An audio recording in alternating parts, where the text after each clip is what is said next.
അപ്പോൾ welcome guys, പുതിയൊരു വീഡിയോയിലേക്ക് സ്വാഗതം. ഇത് iOS 18 അപ്ഡേറ്റ് കഴിഞ്ഞിട്ടുള്ള രണ്ടാമത്തെ വീഡിയോ ആണ്. അപ്പോൾ ഈ വീഡിയോയിൽ നമ്മൾ iPhone 18 അപ്ഡേറ്റ്സ് ഏതെല്ലാം ഫോണുകളിൽ വന്നു, ആ ഫോണുകളിൽ എന്തെല്ലാം മാറ്റങ്ങൾ വന്നിട്ടുണ്ട്. അതായത് ഇപ്പോൾ ഐഫോണിൻ്റെ വെബ്സൈറ്റിൽ ആപ്പിളിൻ്റെ വെബ്സൈറ്റിൽ നിങ്ങൾ സെർച്ച് ചെയ്താൽ നിങ്ങൾക്ക് കാണാം, എല്ലാ ഫോണുകളും XR തൊട്ടുള്ള എല്ലാ ഫോണുകളിലും iOS 18 കോമ്പാറ്റബിൾ ആണ്. അത് അവരവരുടെ വെബ്സൈറ്റിൽ കൊടുത്തിട്ടുണ്ട്. പക്ഷേ ഒരുപാട് പേർക്ക് സംശയമായി കാണുന്ന ഫീച്ചേഴ്സ്, നമ്മൾ യൂസ് ചെയ്യുന്ന എല്ലാ ഫീച്ചേഴ്സും നമുക്കത് കിട്ടുമോ എന്നാണ്. അപ്പോൾ അതിൻ്റെ നേരെയുള്ള ഉത്തരം എന്ന് പറഞ്ഞാൽ നോ തന്നെയാണ്. കാരണം ഇപ്പോൾ ഫ്ലാഷ് ലൈറ്റിൻ്റെ അപ്ഡേറ്റ് ഇപ്പോൾ iOS 18 ചെയ്യുമ്പോൾ 15 Pro തൊട്ടുള്ള ഫോണുകളിലുള്ള ഫ്ലാഷ് ലൈറ്റിൻ്റെ ഈ ഒരു അപ്ഡേറ്റ്, അതുപോലെ തന്നെ നമ്മുടെ സ്വിച്ചിൻ്റെ, അതായത് പവർ സ്വിച്ച്, സൗണ്ട് സ്വിച്ചൊക്കെ ഞെക്കുമ്പോൾ ഉണ്ടാകുന്നൊരു അനിമേഷനുണ്ട് സൈഡിൽ. ആ അനിമേഷൻ അതൊക്കെ ആളുകൾ എക്സ്പെക്റ്റ് ചെയ്യുന്ന എല്ലാ ഫോണുകളിലും എക്സ്പെക്റ്റ് ചെയ്യുന്നുണ്ട്.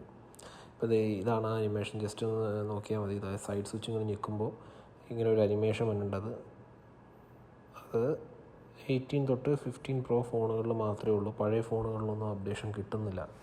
അതൊന്ന് കൺഫേം ചെയ്യാൻ വേണ്ടി ഞാൻ എൻ്റെ പഴയൊരു XR ഫോൺ എടുത്തിട്ട് അതിൽ ഞാൻ iOS 18 അപ്ഡേറ്റ് ചെയ്തായിരുന്നു. ഫോൺ വേറെ പ്രശ്നങ്ങളോ കാര്യങ്ങളൊന്നുമില്ല. iOS 18 സ്മൂത്താണ്. വേറെ പ്രശ്നങ്ങളോ അല്ലെങ്കിൽ ഹാങ് ആവലുകളോ ഹീറ്റിംഗ് ഇഷ്യൂ, ബാറ്ററി ഡ്രെയിനിങ്ങോ അങ്ങനത്തെ പ്രശ്നങ്ങളൊന്നും എനിക്കിതുവരെ ഫേസ് ചെയ്തില്ല നിലവിൽ. ഞാനത് ഇപ്പോൾ ഒരു 2 ദിവസമായോടെ യൂസ് ചെയ്യണു.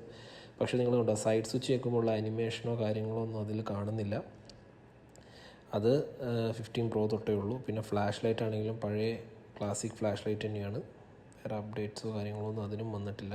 അത് ഹാർഡ്വെയർ റിലേറ്റഡ് ആയിട്ടുള്ള ഒരു ഇതായതുകൊണ്ടായിരിക്കാം അത് വരാത്തത്. കാരണം ലൈറ്റ് ആകുമ്പോൾ LED അത് ചേഞ്ച് വേണം. പക്ഷേ നമ്മുടെ ഐക്കൺ റീപ്ലേസ്മെൻറ്റ്, സോഫ്റ്റ്വെയറുമായിട്ട് ബന്ധപ്പെട്ടുള്ള ഐക്കൺ റീപ്ലേസ്മെൻറ്റ് കാര്യങ്ങളെല്ലാം അതിൽ നല്ല വ്യക്തമായിട്ട് തന്നെ വന്നിട്ടുണ്ട്. അത് കുഴപ്പമില്ല. അത് വേറെ ഹാങ്ങോ കാര്യങ്ങളോ ഒന്നുമില്ല, അത് വ്യക്തമായി പറയണമല്ലോ. പിന്നെ കാൽക്കുലേറ്റർ, എസ്പെഷ്യലി കാൽക്കുലേറ്ററിൽ എല്ലാ അപ്ഡേറ്റും പക്കയായിട്ട് വന്നിട്ടുണ്ട്. നമ്മുടെ ഇപ്പോൾ സയൻറ്റിഫിക് കാൽക്കുലേറ്ററിൻ്റെ ഇതാണെങ്കിൽ തന്നെ ഭയങ്കര സ്ലോയോ കാര്യങ്ങളോ ഇല്ല. പിന്നെ കറൻസി കൺവേർട്ടർ ഉണ്ട്, അത് എടുത്ത് പറയേണ്ട ഒന്നാണ്. എല്ലാ കറൻസിയും ഇവർ ആഡ് ചെയ്തിട്ടുണ്ട്. ജസ്റ്റ് കാൽക്കുലേറ്റർ മാത്രം മതി നിങ്ങൾക്കത് ചെക്ക് ചെയ്യാനായിട്ട്. അത് നല്ലൊരു അപ്ഡേറ്റ് ആയിട്ട് എനിക്ക് തോന്നി. അതെനിക്ക് വളരെ ഇഷ്ടമായിരുന്നു അത്. കാരണം ഞാനത് ആദ്യം നോട്ട് ചെയ്തില്ലായിരുന്നു, പിന്നീടാണ് ശ്രദ്ധിച്ചത്. പിന്നെ 15 Pro Maxലേക്ക് നോക്കുകയാണെങ്കിൽ ഇപ്പോൾ വേറെ പ്രത്യേകിച്ച് എടുത്ത് പറയേണ്ട ഒന്ന് ഫേസ് ID ലോക്കാണ് ആപ്പുകൾക്കുള്ള. എല്ലാ ആപ്പുകൾക്കും അവർ ഫേസ് ID, അതായത് ഇൻ ആപ്പ് അല്ലാതെ നമുക്ക് ഫോണിൻ്റെ തന്നെ ഫേസ് ID ഉപയോഗിച്ച് ലോക്ക് ചെയ്യാവുന്ന ഒരു ഓപ്പർച്യൂണിറ്റി തന്നിട്ടുണ്ട്. അത് എല്ലാ ഫോണുകൾക്കും ഉണ്ട്. ഞാൻ XRൽ ചെക്ക് ചെയ്തായിരുന്നു. XR ചെക്ക് ചെയ്തപ്പോൾ അതിലും ഉണ്ട്. അപ്പോൾ അത് എല്ലാവർക്കും ഉണ്ട്. അത് ആളുകൾക്ക് അറിയില്ലാത്തവർക്ക് അത് മനസ്സിലാവും. ആളുകൾ എല്ലാം നമുക്ക് കിട്ടില്ലേ എന്നുള്ള സംശയം. ആ ഫേസ് ID ഇത് എല്ലാ ഫോണുകൾക്കും വ്യക്തമായിട്ട് കൊടുത്തിട്ടുണ്ട്. നല്ല ക്ലാരിറ്റിയാണ്, നല്ല സ്പീഡുണ്ട്, പ്രശ്നങ്ങളൊന്നുമില്ല. പിന്നെ ക്യാമറയുടെ ഇത് വരുമ്പോഴേക്കും വീഡിയോ റെക്കോർഡിങ്ങിന് പോസ് ചെയ്യുന്നൊരു ഓപ്ഷൻ വന്നിട്ടുണ്ട്. അത് ഇപ്പോഴാണ് വന്നത്, ഒരു 12 കൊല്ലത്തിന് ശേഷം വന്നൊരു അപ്ഡേറ്റാണ്. അതും എല്ലാ ഫോണുകൾക്കും കിട്ടിയിട്ടുണ്ട്. അറിയില്ലാത്തവർക്ക് പറയണം, ഇതിനു മുമ്പ് iOS ഇങ്ങനൊരു സാധനം ഉണ്ടായിരുന്നില്ല. അപ്പോൾ ആൻഡ്രോയിഡ് യൂസ് ചെയ്യുന്നവർ ഇതെന്ത് എത്ര വലിയ സംഭവമാണോ എന്ന്. പക്ഷേ ഇത് ഇപ്പോഴാണ് iOS കൊണ്ടുവന്നത്, ആപ്പിൾ കൊണ്ടുവന്നത് ഇപ്പോഴാണ്. അവരെല്ലാം ലേറ്റായി കൊണ്ടുവന്നവരാണല്ലോ, എന്നിട്ട് അതിൽ ഭയങ്കര ഗെമ്മ് പറയുന്നവരാണല്ലോ. പിന്നെ കോൾ റെക്കോർഡിങ്, അത് എന്നെയും ചതിച്ചു ഗൈസ്. iOS 18.1 തൊട്ടാണ് കോൾ റെക്കോർഡിംഗ് ഉള്ളൂ.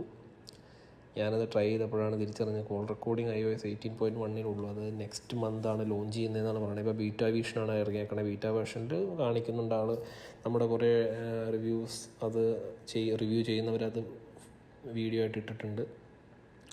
പിന്നെ ഇതുണ്ടോ, ക്ലീൻ സ്ക്രീൻ. ഇവിടെ നമുക്ക് വിഡ്ജറ്റ്സ് ആഡ് ചെയ്യാൻ പറ്റുന്ന ഒരു സ്ക്രീനാണിത്. ഞാനവിടെ വിഡ്ജറ്റ്സ് ആഡ് ചെയ്തിട്ടില്ല. അപ്പോൾ ഒരു ഫോൺ നീറ്റായിട്ടിരിക്കും. അങ്ങനെ ഒരു പരിപാടി ഞാനത് ചെയ്തതാണ്. നേരത്തെ ഉണ്ടായിരുന്നില്ല, ഞാൻ നോട്ട് ചെയ്തിട്ടില്ല ഉണ്ടായിരുന്നെന്ന് എനിക്കറിയില്ല.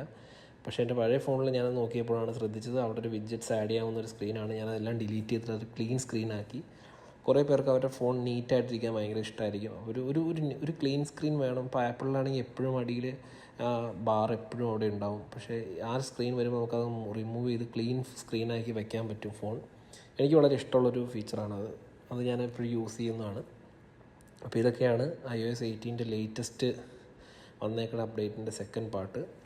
കൂടുതൽ അപ്ഡേറ്റ്സ് ഞാൻ വഴിയെ ഇടുന്നതാണ്. ഒരു ലെങ്തി വീഡിയോ എനിക്ക് താല്പര്യമില്ലാത്തതുകൊണ്ടാണ് ചെറിയ വീഡിയോസ് ഇട്ട് അപ്ഡേറ്റ് ചെയ്യുന്നത്. അപ്പോൾ എല്ലാവരും കഴിഞ്ഞ വീഡിയോയ്ക്കൊന്ന് സപ്പോർട്ട് ഈ വീഡിയോയ്ക്കും തന്നെ. അപ്പോൾ അടുത്ത വീഡിയോ കാണുന്നവരെ ഗുഡ് ബൈ. അടുത്ത കൂടുതൽ ഡീറ്റെയിൽസുമായിട്ട് ഞാൻ വരാമെന്നാണ്. ഓൾമോസ്റ്റ് 200ഓളം അപ്ഡേറ്റ്സ് iOS 18 വന്നിട്ടുണ്ടെന്നാണ് ഇപ്പോൾ കിട്ടിയിരിക്കുന്നത്. അപ്പോൾ ഓരോന്നോരോന്നായിട്ട് നമുക്ക് ചെയ്യാം. അപ്പോൾ ഓക്കെ ഗൈസ്, ബൈ.